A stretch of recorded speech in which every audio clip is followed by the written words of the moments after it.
On y est, le deuxième tour des élections régionales est passé. Que de surprise, vous n'êtes pas prêts. Oh non, vous n'êtes pas prêts à entendre tout ce que j'ai à vous dire aujourd'hui. C'est le 9e épisode de La Farce Tranquille. Taisez-vous. Non mais cet homme est ahurissant. Porte-parole du gouvernement. Ce que vous venez de faire, c'est super.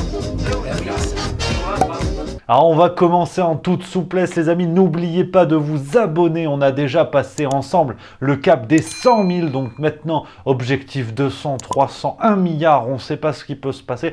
Abonnez-vous, cliquez sur le pouce bleu, le pouce ça c'est bien, et puis on continue, t'as vu ça prend pas beaucoup de temps. Alors on se retrouve, hein, vous l'avez compris, pour ce 9e épisode de La Farce Tranquille, bientôt 10. Bientôt 10, les comptes sont formels, on arrive à 10, et comme c'est devenu la tradition, on va commencer avec le match de la semaine.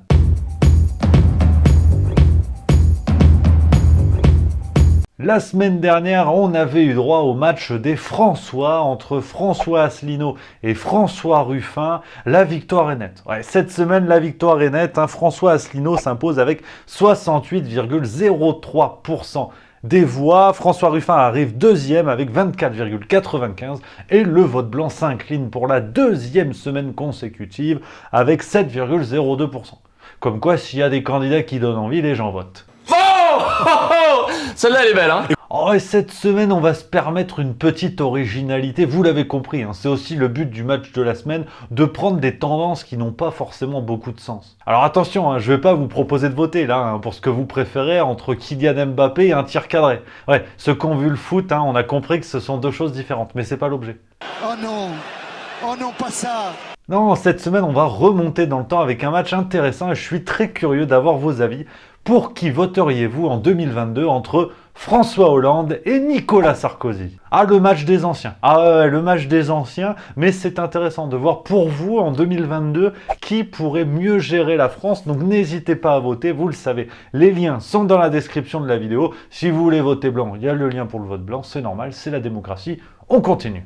Ah, et cette semaine, hein, vous l'aurez compris, épisode spécial deuxième tour des élections régionales 2021. On a beaucoup de choses à se dire. J'écoute. Marine Le Pen qui engueule ses électeurs pour aller voter, les guerres de clans qui continuent, les médias qui se foutent de la gueule des électeurs qui n'ont rien compris et qui ne sont pas allés voter. Résultat, l'abstention est encore et toujours la grande gagnante de ce deuxième tour des régionales. Ouais, on est passé de 66,73 au premier tour à 65,42. D'après les chiffres du Monde du 29 juin. Ouais, un point. Oui, c'est pas mal, c'est pas mal. Ça valait bien le coup de cravacher les gens, ouais. Alors bon, pour le coup, il faut quand même rendre à César ce qui appartient à la salade. Les médias ont un petit peu moins joué l'étonnement, hein, ces derniers jours, depuis qu'on connaît le taux d'abstention au deuxième tour. Les mecs se sont pris une grande claque de réel, hein, une salade de phalanges de réalité, comme on dit. Et bon, là, ils te disent, non, effectivement, bon, les gens s'en foutent. Hein. Vous êtes amoureux de vos fleurs, quoi. Non, même pas, je m'en fous. Même pas aussi. Bah, c'est vrai que la guerre des clans a continué, hein, depuis le premier tour. C'est un savant mélange entre Game of Thrones et Louis la Brocante. Donc automatiquement, le dimanche, tu fais autre chose. Résultat des courses, un très peu de changements. Voici la carte du Figaro, hein, du 29 juin, carte fournie dans le journal. Et on voit les grandes tendances politiques qui se sont dégagées. Ça n'a quasiment pas bougé d'un centimètre. Ouais, ça valait bien le coup de nous casser les baskets avec ça. Mais si on se penche un petit peu plus sur ce qui s'est passé, c'est tout l'objectif de l'émission. Il n'y a pas à dire, c'est bien pensé. C'est une émission politique, on parle politique, on analyse tout ça ensemble et surtout on ricane. Et on commence avec la droite, hein, la droite qui est annoncée comme la grande gagnante de ce scrutin, hein, notamment Xavier Bertrand dans les Hauts-de-France, Valérie Pécresse en Île-de-France ou encore Laurent Wauquiez en Auvergne-Rhône-Alpes. Résultat, la droite conserve les 7 régions dans lesquelles elle était déjà là, donc pas de changement. Mais là où le bas blesse, c'est que les 3 grands candidats que je viens de te citer, Bertrand, Pécresse et Wauquiez, sont 3 potentiels candidats pour les présidentielles de 2022. Ah, et d'ailleurs, il y en a un qui n'en a précisément rien à foutre, c'est Xavier Bertrand. Ouais, et bon, il a gagné. Tu sais, il a gagné dans les Hauts-de-France, parce que ils avaient mis face à lui Dupond-Moretti, Darmanin et tout. Donc il avait gagné, de toute façon. Il avait déjà gagné, donc là, il a gagné, c'est officiel. Et 5 minutes après les résultats, il a dit, c'est bon, maintenant, direction les présidentielles. Ce résultat me donne la force d'aller à la rencontre de tous les Français. Non, moi je trouve ça cool, hein, d'utiliser le vote des électeurs comme une rampe de lancement à une ambition personnelle. Ça donne envie. Hein. Les électeurs l'ont mis à la tête de la région. Il leur dit oui, merci les gars. Ouais, je vais faire les marchés. Non, mais tais-toi parce que moi c'est l'Élysée en fait. Ouais, j'en ai rien à foutre du maroilles et tout. Non, moi c'est l'Élysée. Ah bon? Bah merci Xavier. Du côté de la gauche, pareil, pas beaucoup de changements. Hein. La gauche socialiste conserve ses 5 régions, hein, notamment avec 2 victoires notables, celle de Carole Delga en Occitanie et celle d'Alain Rousset, hein, en Nouvelle-Aquitaine, qui va faire son 5e mandat. Il est là depuis 1998. Ouais, à l'époque où on gagnait l'euro. Ouais. Et puis, hein, tu le sais, on monte en pression doucement avec les régalades, les petits plaisirs. C'est normal, c'est au compte-gouttes. La République en marche. Ah ben là, on n'est même plus à un niveau de perdant. Si tu veux, les mecs ne sont même pas entrés en jeu. Concrètement, ils n'ont pas joué, en fait. Je pense qu'il faut que vous acceptiez de comprendre quel est le statut que vous avez. Allez, la République en marche finit avec 7% des votes au second tour. Le parti présidentiel, 7%. C'est un indicateur. Ouais. Mais apparemment, non, tu vas voir, je vais t'expliquer. Ouais, parce que forcément, le parti du président qui prend une telle mandale en pleine tronchetta, tu te dis, bon, Emmanuel Macron, il va réagir. Il va dire, oh, il va faire un discours, nous sommes en guerre, tous derrière le président. Ben, résultat, le 21 juin, il a accueilli Justin Bieber à l'Elysée. Ouais. Non, si, c'est une réaction musclée. Hein. Si, oh, faut pas Justin Bieber, hein, quand même. Et dans le monde du 29 juin, pareil, hein, toujours en termes de réaction à cette gifle monumentale, on apprend que, malgré l'échec des régionales, Emmanuel Macron ne compte tirer aucun enseignement du scrutin qui s'est soldé par un nouveau record d'abstention. Il n'y a pas de vote sanction, juste une absence d'envie de région et de candidats, comme a dit quelqu'un de son entourage. Ouais, non, c'est pas un échec, ça n'a pas fonctionné. Nuance. T'as quelque chose à dire? Non. Voilà. Quand il a rien à dire, il dit rien. Il n'a pas été élevé chez les porcs, excusez-nous. Alors pareil, hein, dans les réactions qui étaient attendues, tu te disais, tiens, il va peut-être changer de Premier ministre. Parce que l'ami Jeannot Castex, avec son accent qui sent la cigale, c'est sympa comme tout, mais à un moment donné, il cumule les emmerdes. Eh ben non, Emmanuel Macron a répondu, de manière officielle, dans Elle. Ouais, non, c'est pas une blague. Non, mais je vois que t'as pouffé. Non, c'est pas une blague. Ouais, c'était dans Elle le 28 juin, et il a dit « Si vous voulez un scoop, je ne vais pas changer de Premier ministre. Les élections locales n'appellent pas de conséquences nationales. » Ouais, c'est pour ça qu'il a foutu plein de ministres dans les scrutins régionaux, ouais. Mais bon, ça n'a rien à voir avec l'échelle nationale. Allez, sujet suivant. Et puis pareil, hein, même dans l'entourage de La République En Marche, si tu veux, même Gilbert Montagnier, je l'ai eu au téléphone, il m'a dit « Même moi, je trouve qu'ils sont aveugles, les gars. » Ouais, t'as Gilles Legendre, il est député La République En Marche, et lui, il a dit « N'en déplaise à nos adversaires, notre force militante a résisté à nos revers électoraux. » Ah oui, si, ils ont bien résisté. Ouais, ah bah, nickel. Comme la France, tu sais, au début de la crise du coronavirus, quand les frontières étaient ouvertes. Ah, on a bien résisté, là. Bah, ils résistent tellement bien hein, que le 21 juillet 2020, on apprenait notamment par Valeurs Actuelles et le Canard Enchaîné que La République En Marche avait perdu 95% des adhérents depuis 2017.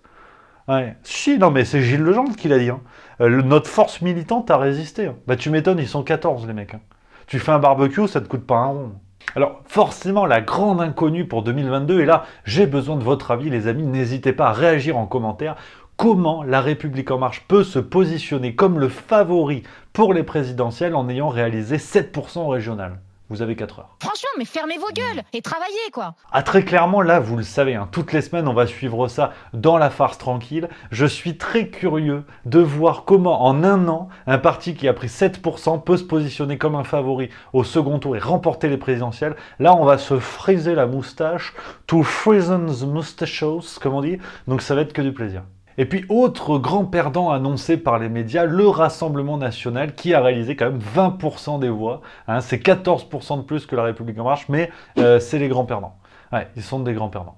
Factuellement, c'est quand même une claque hein, pour le Rassemblement National qui passe en termes de conseillers régionaux de 358 à 252, surtout que les ambitions étaient grandes du côté de Marine Le Pen et ses copains, et donc forcément là il y a une giflette. Alors attention quand même à ne pas réveiller les esprits, parce que malgré la belle bande de branquignoles qu'il y a côté Rassemblement National, entre celui qui fait les striptease et compagnie, attention quand même à ne pas les faire trop passer pour des losers, ce qui pourrait mobiliser l'électorat, c'est normal. Donc ça peut être un des jeux des médias et des partis opposés que de les prendre de haut, et ce qui pourrait quand même une fois de plus réveiller la vague. Ouais, ça c'est pas terrible. Je vais faire courir, moi, tu vas voir le rouquin là-bas. Donc conclusion les amis, hein, sur cette analyse du second tour des régionales, j'aurais voulu vous fournir du piment, du piquant, de l'épicé. Non, on s'est fait chier. On s'est fait chier parce que globalement rien n'a changé. Non, les mecs nous bassinent depuis 2 mois. Ben, la carte finalement n'a quasiment pas bougé. On nous a annoncé des duels incroyables. Les instituts de sondage nous disaient, vous allez voir, Rassemblement National va gagner dans 52 régions. Donc finalement, on a eu droit à un faux suspense complètement cosmétique, complètement artificiel. On a eu droit à des guerres des clans complètement éloignées des enjeux réels de chaque citoyen. Et on a eu droit aussi à une culpabilisation des citoyens qui ne sont pas allés voter, qui ont regardé ça de loin. Oui, on vous rattrape. Donc automatiquement, des élections pour rien.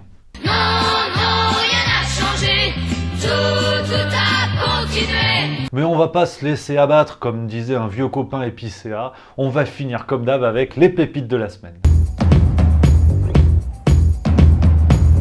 Et cette semaine, on a le retour du rebelle Delahousse, l'ami Laurent Delahousse, qui est là et qui en a remis une petite. Tu te rappelles, au soir du premier tour, il avait un peu taclé en disant « Oh, moi je comprends les Français qui vous prennent pour des guignols, vous êtes tous des cons. » Bon, il n'avait pas dit ça comme ça, parce qu'il a une mèche de beau gosse, donc il y a la formulation. Mais c'était l'idée. Ça fait longtemps que j'ai pas animé un débat politique, je commence à vraiment comprendre les Français de plus en plus. Et il en a remis une deuxième au second tour, détendu, tu sais. Hop, premier but, le doublé, le Karim Benzema du PAF.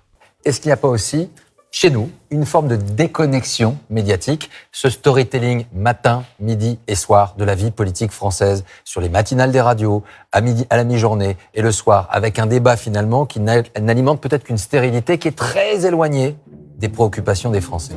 Deuxième belle pépite cette semaine, elle concerne Sophia Chikirou, de la France Insoumise, alors qui est peut-être la femme de Jean-Luc Mélenchon. On ne sait pas, tu sais, il y a un côté un peu scoop, j'ai juste mis un peu people. Et apparemment non, on avait vu dans la presse que c'est une relation extra-professionnelle. Alors on ne sait pas si c'est plus extra que professionnel, mais en tout cas ils sont peut-être pas en couple. Et Sophia, l'amie Sophia, elle a qualifié sur Facebook Manuel Valls et Jean-Paul Huchon. Alors Jean-Paul Huchon, c'est l'ancien président de région Île-de-France. Oui, tu t'en fous, mais je te le dis. Ces deux types, ils sont à gauche et ils avaient appelé à voter pour Valérie Pécresse. Parce qu'ils peuvent pas blairer Julien Bayou et compagnie. Et Sophia Chikirou, elle les a qualifiés de déchets. Ouais, c'est possible. En même temps, c'est l'écologie. Un déchet, c'est recyclable. Et quand tu vois Manuel Valls, tu te dis qu'on n'a pas fini de le croiser. Merde, quand même! Donc voilà les amis, on est au bout de ce 9e épisode de La Farce Tranquille. Donc en attendant, n'hésitez pas à regarder les autres vidéos juste mieux, ça c'est pas mal. Et sinon, vous pouvez vous abonner, ça c'est bien. Ça c'est la France qu'on aime, voilà, celle de Kylian Mbappé.